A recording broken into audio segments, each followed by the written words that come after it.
Welcome to the All About You podcast. I am your host Sheila, and today I'm very excited to have the co-founder and creator of a new app called Buddy App. Gavin, welcome to the All About You podcast. Thank you very much for having me. You're going to have a conversation with probably one of the least technical people you know. I have to say, I put my hands up. I'm not a great fan of technology, and I think a lot of people are struggling with apps because our life is on our phone. Everything is done by an app, and we've just got to try and get to grips with it the best way we can. So I've got lots of questions for you today. I think the first thing is to talk about how the Buddy app came to market. I'm guessing you've got a background in technology? Not at all. In fact, until very recently, I was quite like yourself. I didn't really use social media. I'm not a big fan of technology in general. I still listen to vinyl records. And that's still my preference. I won't use, any of these streaming services for music or anything. So I'm not a tech person. I don't have a tech background. And really, actually, part of how Buddy App came together was through just a conversation I had with my wife about tech and about what we don't like about it. I think whenever you have certain issues with different aspects of technology, then you're in a good position to maybe address some of the problems that more technologically minded people don't necessarily notice. I think that's a really good point, because they say all inventions are born out of a problem. And we've all had that situation where why doesn't somebody invent an XYZ to make this job or this task easier? So absolutely, you went along with that philosophy, as in everybody's fed up with it. What can we do to make it better? Love it. But you haven't got a tech background. No, none at all. I'm a literature teacher. Background is Shakespeare. Oh, wow. So, yeah, you're quite removed from tech then. As you say, you're not really embracing technology. You don't have a technical background, but you decided to create an app. That's just out there. It is, yeah. It was definitely a risk, but I guess we were just in a position where I'd always been thinking about sort of changing careers. We came up with this idea, I guess just having the support of my wife and co-founder Alina. She's very pragmatic. Whenever I kind of came out with the idea, she thought it was a good idea. She's very good at thinking things through from beginning to end. And the more she thought about it, the more she was like, no, this is a good idea. And I guess that gave me the sort of confidence to throw caution to the wind and see what we could do to actually make it happen. Okay, so let's explain Buddy App. What is it and what does it do? What's its purpose? Well, Buddy App, as I say, it was literally the result of a conversation. Alina and I were out in our neighborhood on a terrace one evening, just having a beer, watching the world go by. We're all, our lives are just ruled by apps now and social media, and knowing that I did not like this kind of stuff, and I actively did not use Facebook or Instagram or any of these other sort of media outlets, Alina said, well, if you could build an app, what would it be? And I didn't even really think about it. I just spat out like a non-dating app, because and that's kind of how I see Buddy App still, as that initial expression, a non-dating app, because it kind of has the same functionality as a dating app, but it's just for people to hang out with other people. It's to bring people together. So that's basically what the Buddy App does. How does it work? Well, the idea is everybody's so busy at the minute. We all have very busy lives. We all have our little sort of group of friends, like our go-to 3 or 4 friends, and say you want to do something, maybe you just want to go for a beer, or there's a new restaurant in your area. So you text your friends, you send a WhatsApp to a few of your friends saying, hey, do you want to do this tomorrow? If they can't do it, then you don't do it. So kind of the idea was, why not just have this thing where I can say, I want to go for a drink tonight. I can put that out to my friends, but also I can open it up to a wider sort of public, and either people that I know through the app or people that I don't know but who are in my area. At the minute, obviously, that's all of Valencia, but we'll hopefully, as time goes on, we'll be able to narrow things down further. And the idea then is that, well, even if your friends can't come, maybe somebody else wants to go for a drink. You just go and you check out this place and you meet someone new, and so it's just about putting people together. It's about making sure that if you want to do something, you can do it. You don't have to just rely on your 2 or 3 close friends, although you can also, if they can come along as well, fantastic. So it's just about bringing people together in a really simple way. I kind of thought another phrase that came up whenever we had this initial discussion was anti-social media.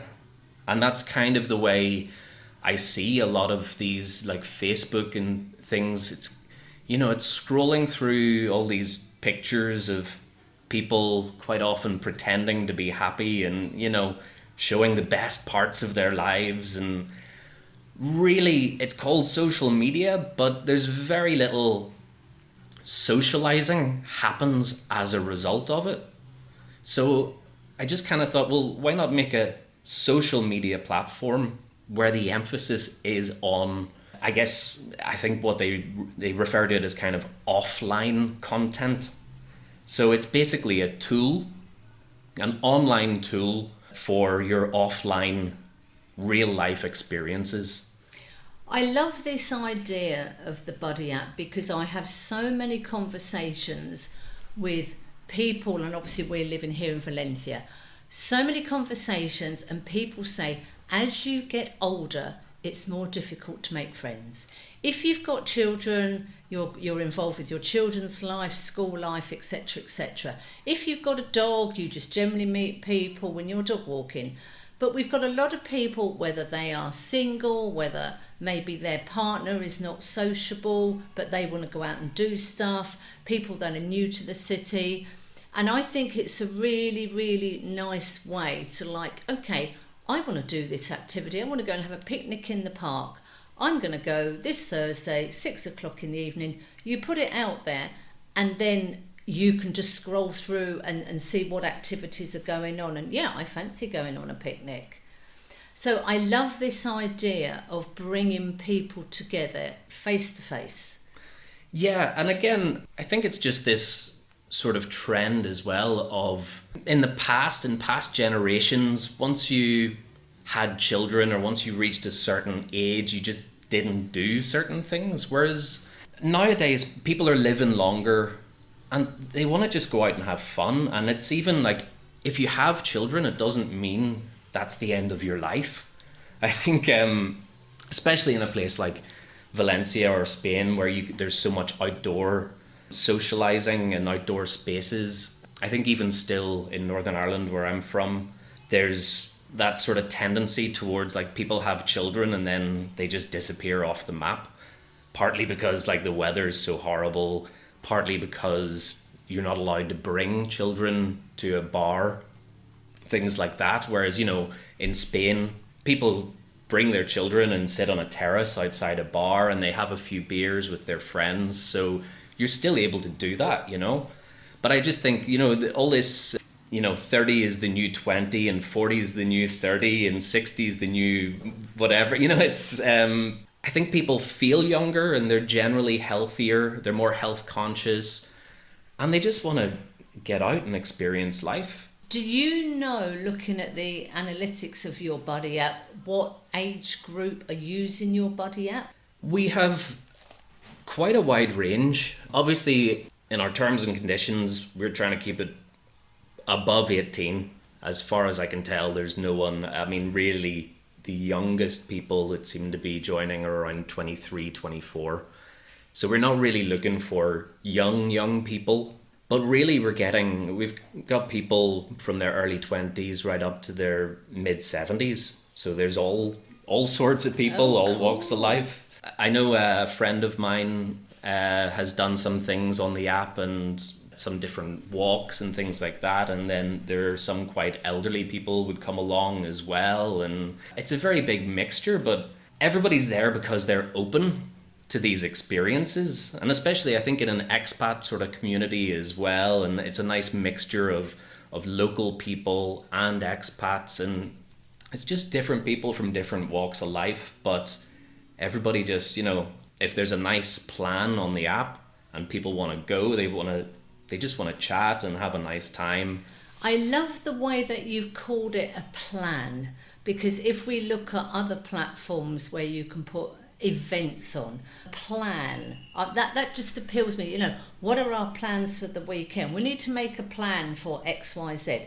I love the way you've used plan, not event. That was a very conscious decision, because obviously events go into a different sort of, it just seems that bit more formal. Also, it sort of implies maybe that money would be involved or some sort of exchange like that. So I think for us, the way we really wanted to do it was on a person by person basis. It's like, this is casual. It's just people meeting up with other people and having a nice time. Where did the name Buddy come from? Well, we went through a couple of different names. I can't even remember them now, but... So this was all on the back of a serviette, was it, this time? Oh, yeah, very much. Very much. So I can't remember even if it was myself or Alina that came up with the name, but I mean, there are actually a number of other buddy apps out there for different things. I'm starting to find more and more, because, you do your initial sort of looking into things, and you look to see if there's a website with that domain name, and so we checked a bunch of stuff and couldn't find anything on it, but then the longer you go in, then other things pop up, and so I don't think it's necessarily the most original name in the world, but it works very well for what we're doing. I have got no idea how you start to create an app. I imagine that people creating apps are these IT guys beavering away in some dungeon somewhere. Is it an easy process to create an app? That depends on your temperament, I guess. Okay, yeah, like most things. We have so much stuff available to us now via the internet and, like YouTube and stuff. I guess the initial step was just trying to find out what an app is and how an app gets built, because we had this idea, then we started sort of developing the idea and what it could involve. But then the reality was, initially it was like, how do we get someone to build an app for us? And then you look, as I say, I'm a high school teacher, started looking into it, like, it costs about $60,000 to build an app. And so straight away we're like, no, that's like, okay, this is never going to happen. But then it's just more research, just looking into different things, finding out about different types of... I didn't know what a native app was, and yes. If this was video, Sheila's like looking incredibly puzzled. No, neither do I. So, basically one of the issues is you have apps that are built purely in code for a specific platform, for example, Android or Apple, iOS. Basically, that would be a native app if you've built your app for Apple, for like an iPhone, then it's native to that platform. Mm-hmm. But then that's obviously a massive issue, because you have to build two separate apps if you want to be on both platforms. If you're only on one, you're massively limiting potential audience. I started finding out about wrappers, which are these... I'm thinking of Quality Street. Yeah, exactly, yeah. So basically, your toffee chocolate... Yeah, absolutely, the purple ones, yeah. Once you put a wrapper on it, You can put it into a box of roses as well. It doesn't have to be just Quality Street. See, you're my kind of technical guy. I understand what you're talking about. Well, chocolate and tech, Yeah, absolutely. hand in hand. But yeah, so basically it was just trying to find out as much as possible. And while I was sort of looking into this, I discovered something which, anyone who's technologically minded will know about this anyway, called no code. And obviously, as someone who is not a programmer, not a coder, this title, no code, was very appealing. If you're writing a text, if you're typing a text in Microsoft Word and you highlight one of your words and you click the button to make it bold or to make it italic, essentially that is no code. What that's doing is once you press that button, it initializes this code in the background that's applied to the highlighted text. So that's like a really, really simple version of like a markdown language or code, using code basically without having to use code. All you're doing is pressing the button. And that's the idea with no code now for a lot of these apps. And there are a lot of platforms out there. You can essentially drag and drop different elements and features to build out your app, and then you just connect them up. Each one of these elements has a lot of code behind it that's sort of tried and tested and works. So it's essentially there for you. This made me think, okay, I'll just build an app then. The problem with no code is that it's actually much more difficult than it sounds. I think no code is a bit of a misnomer in a way. Yeah, you need to have like a fairly good understanding of the concepts behind coding to be able to actually make these things work. I think if you're a programmer, you can use no code to like speed up your process massively. It makes things so much faster, but you still need to know that the general like how to connect things together and how to make things work together. How long did it take from the initial conversation on the terrace to actually putting it out there for somebody to come along and use? It was incredibly short, actually. It's very exciting how quickly it happened, because I remember the actual conversation. I remember it happened at the beginning of September, right before going back to school. You can tell this because this is clearly one of my existential, I'm going back to school after the summer holidays. I need something different. I don't want to do this forever. So, this is one of my like clutching at straws, trying to find something else conversations. So that was like early September. I was going through sort of our like finances and stuff the other day. The first sort of invoice or receipt we got for the platform that I started building on was in mid to late October. So obviously that, I'd put a bit more research into like how apps are built, and then finding out about no code, then looking at different platforms for building on, trying to select the correct one, trying out some different ones first. So that took us up to sort of, almost Halloween, I guess. The app was launched in mid-March.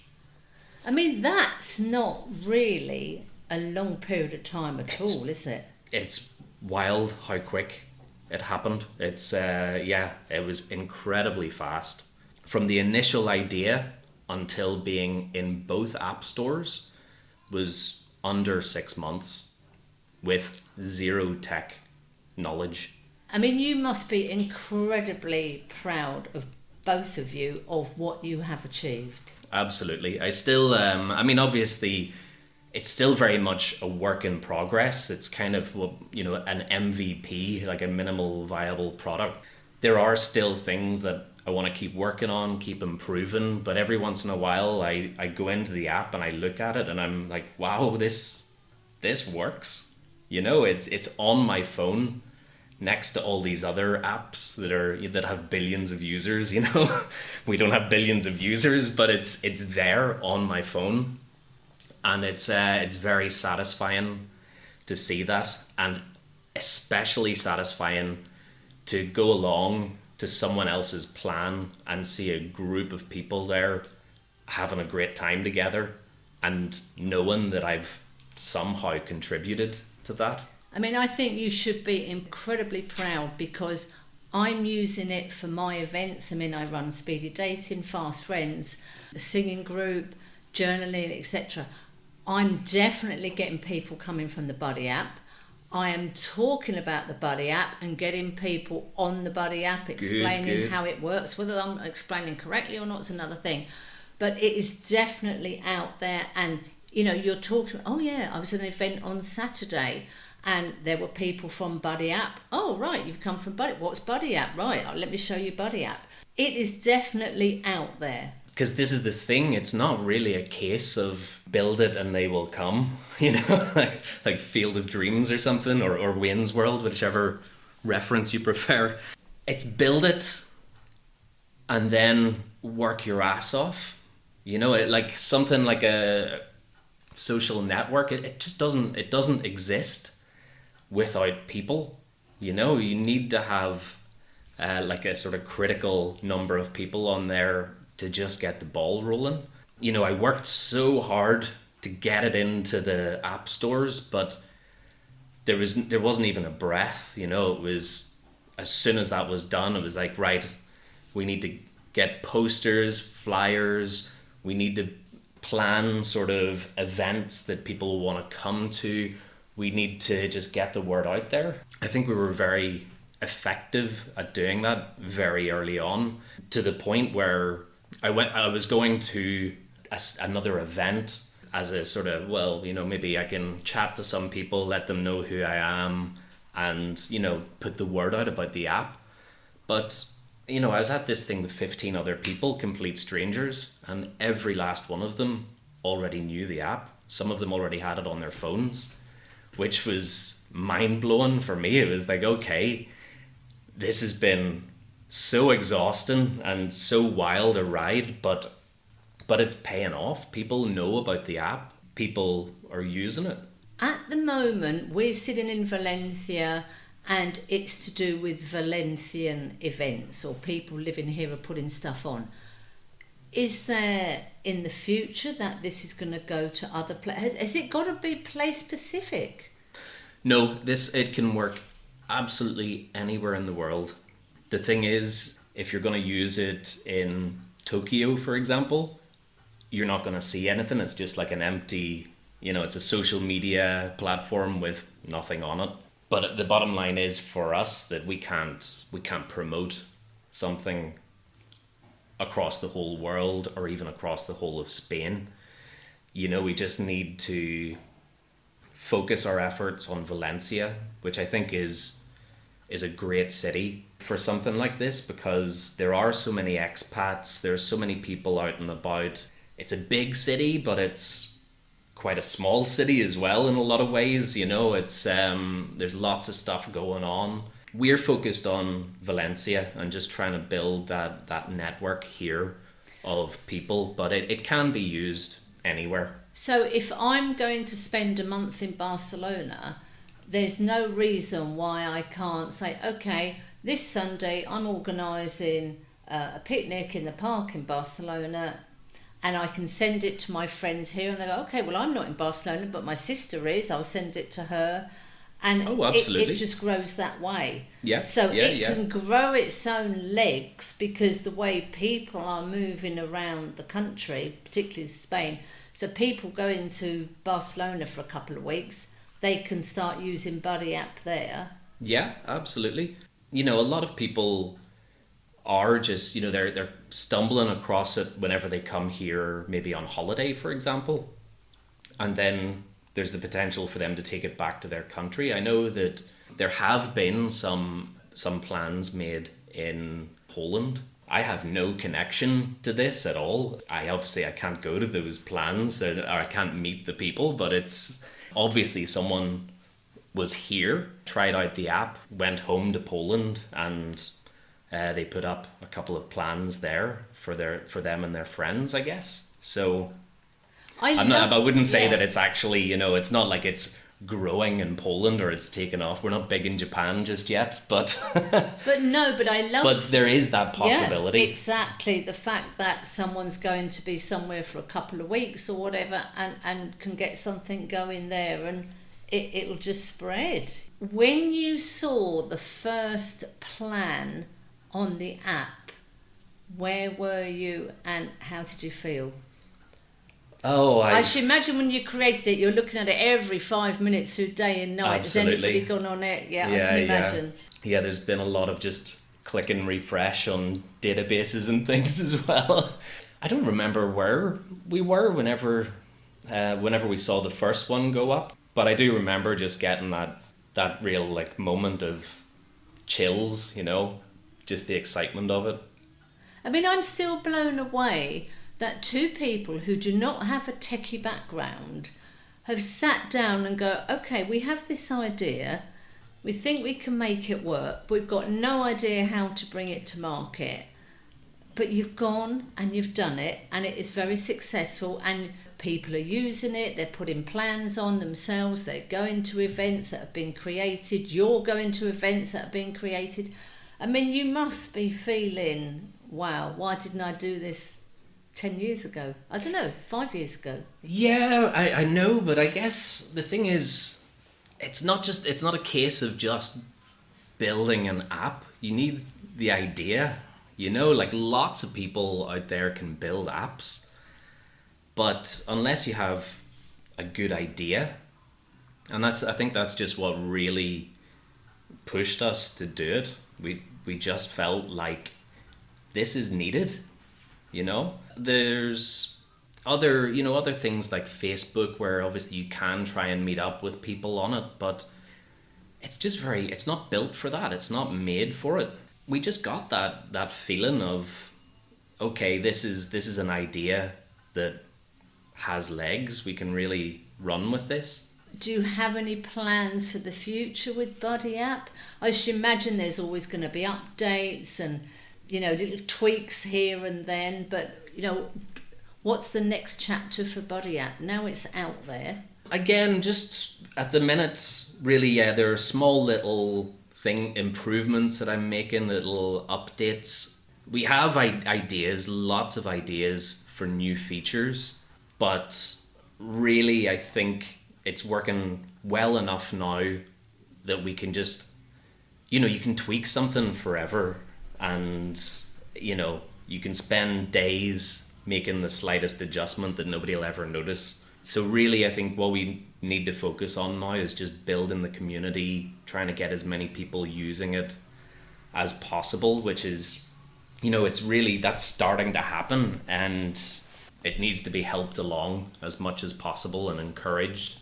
Because obviously, once you've made a plan, then you have the chat within that, so you can chat to people who are participating, or you can chat to the host or whatever, and that's great. But I would love to have a totally separate chat functionality where you can actually just chat to other users whether you're in a plan with them or not.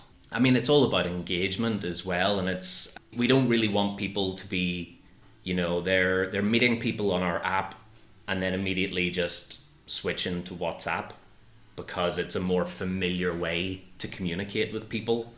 You know, if we can have that functionality there as well, where you don't even have to leave the app to do that, that would be fantastic. But, you know, obviously something like that is quite involved. You know, this is how you've designed the app, but you'll probably find people then want to use it in a different way.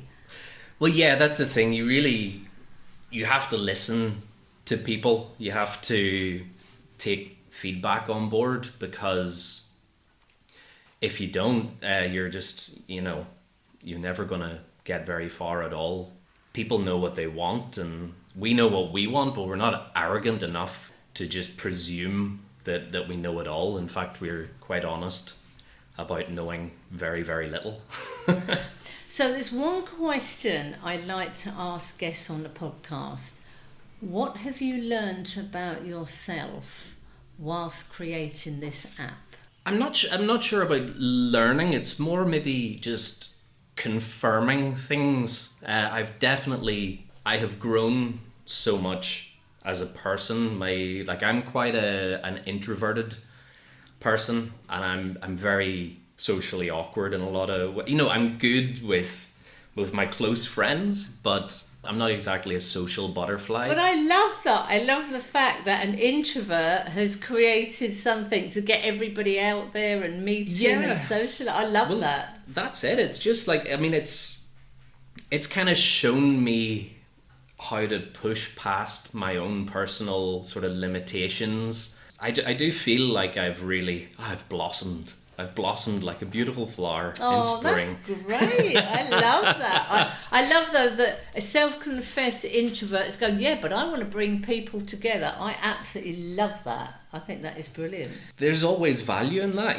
that's people, especially like all this stuff they talk about with social media, how it results in more social isolation, or at least people feeling more isolated, more anxious.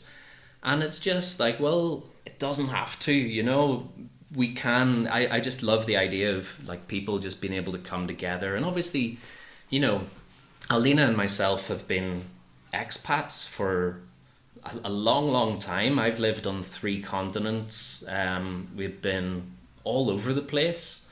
It's not always easy to just to meet people, it's especially if you're not very outgoing, but having a sort of a plan that's there that you can go along to. And obviously that's the kind of the 2 types of people we have in the app. You're always going to have people who are going to create plans, who will always be in the minority, but there's a great number of people who will just be sort of, you can call them sort of passive users. But even passive users, a passive user in Facebook is just scrolling through and not actually contributing anything.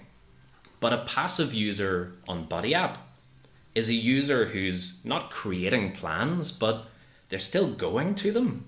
So you can't even really call them passive, because it is active. It's a social activity, even if you don't actually contribute in terms of putting plans up there, And I'm seeing that now, because I'm always watching out for people putting up plans, so that I can maybe feature them or, try to sort of promote them in some way. But really, part of the what I'm looking at now in terms of success on the app is actually not looking at how many new plans are coming in every day or every week, but it's looking at how many people are signing up to each of these plans. Whenever you go in, someone says that they're going for a beach day, and you look at the participant list and there are maybe 12 people, 14 people going along to this.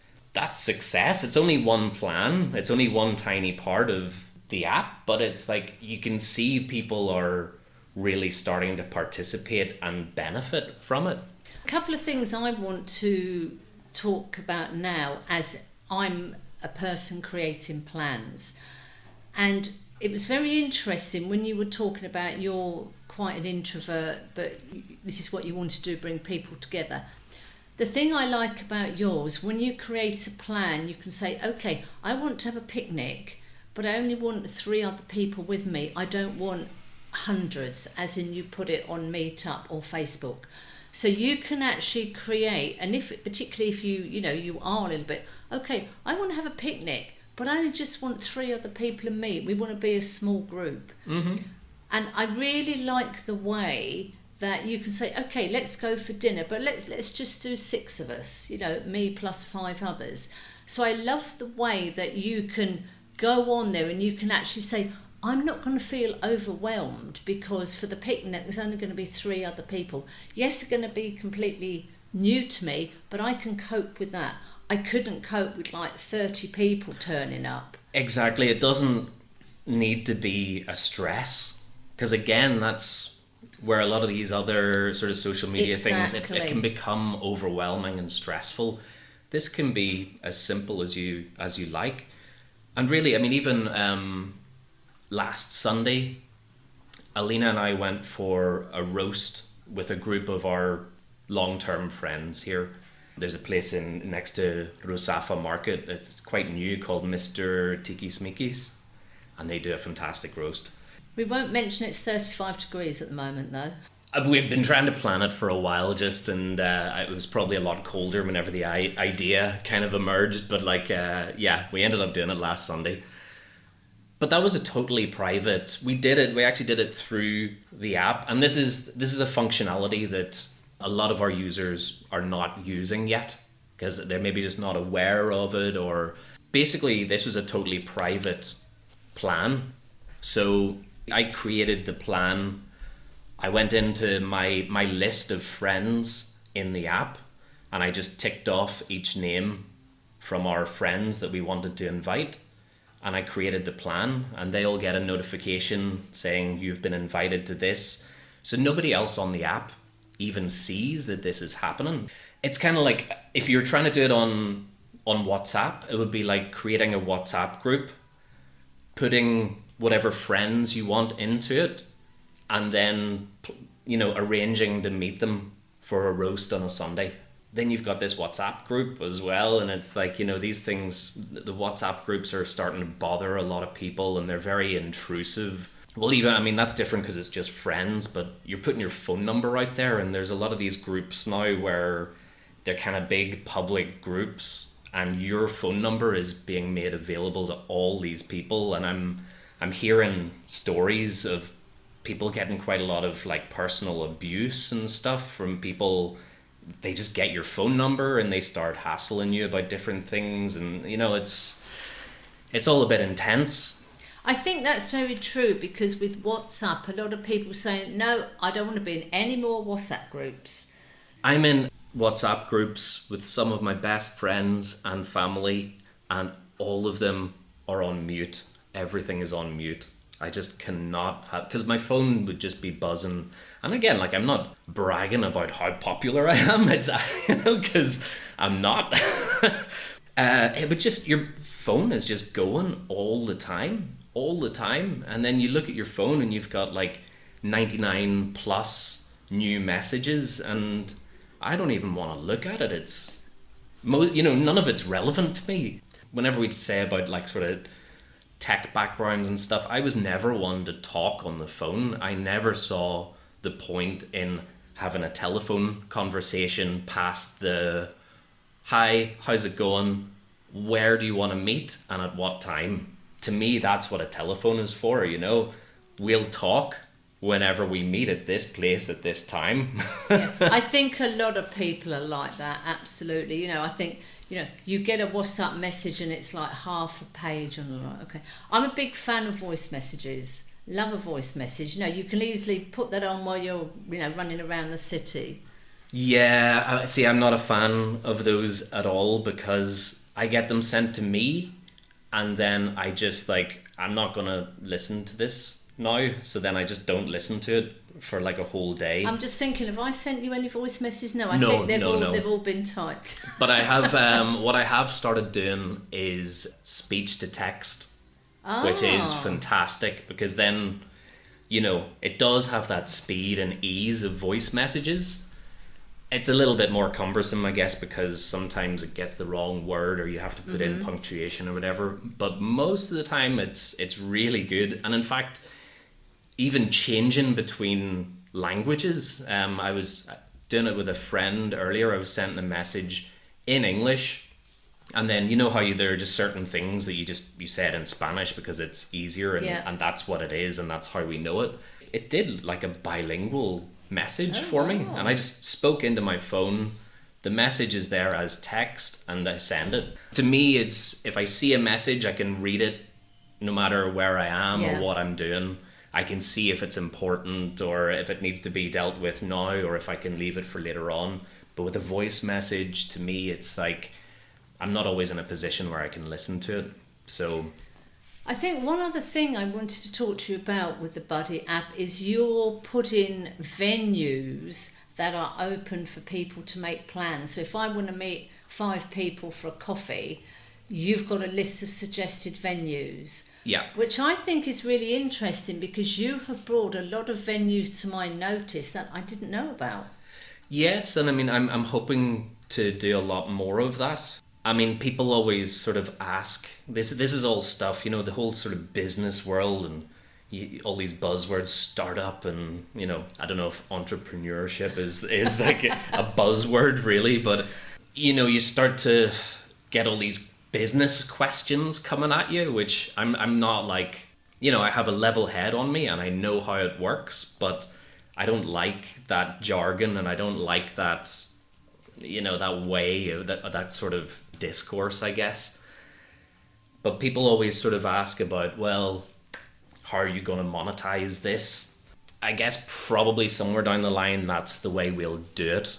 Not yet. All the businesses, we're like sort of hand-picking businesses, local businesses that we like personally, places that I go to, and they can be a suggested sort of location on the app, and then they offer a discount for Buddy app users. That could be the same for different workshops or whatever.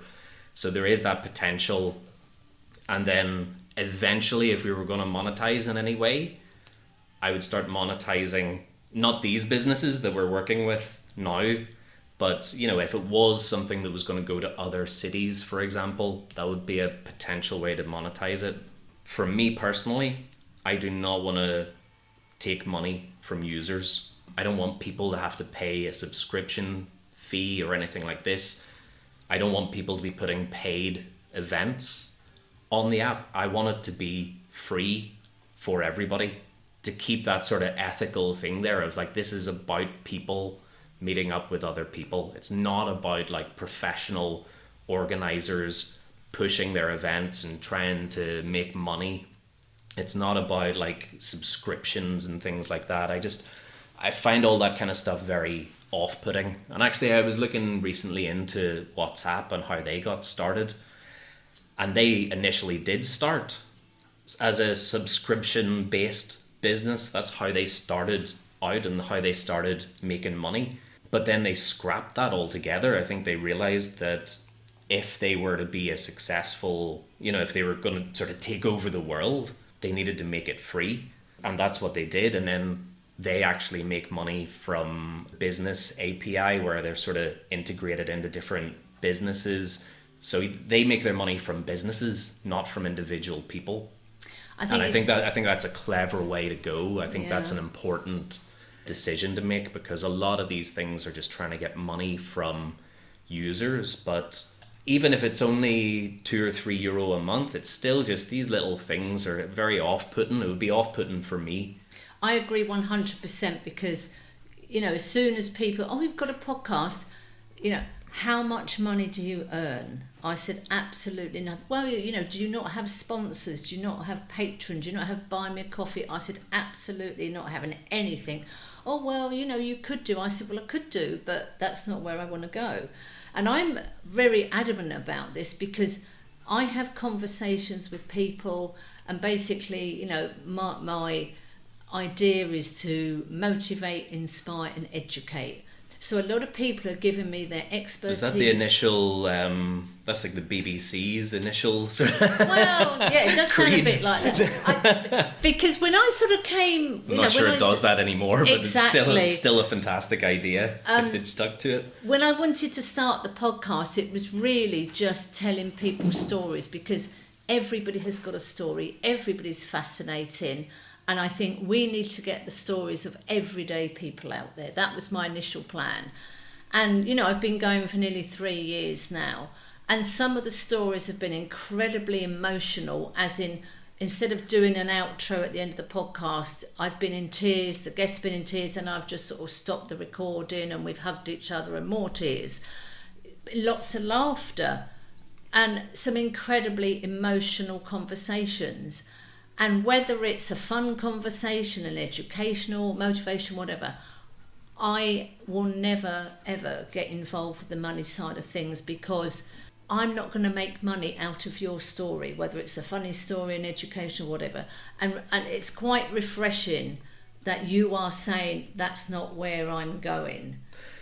No, I mean, like, I've played music all my life, and I come from a sort of punk rock background. Do you? In I do much terms of a of photograph of that. yeah, but definitely in terms what punk rock has instilled in me is like an ethical code as well. You know, it like there's a DIY ethos of, you know, not relying on big companies. Do things yourself. Do it for other people.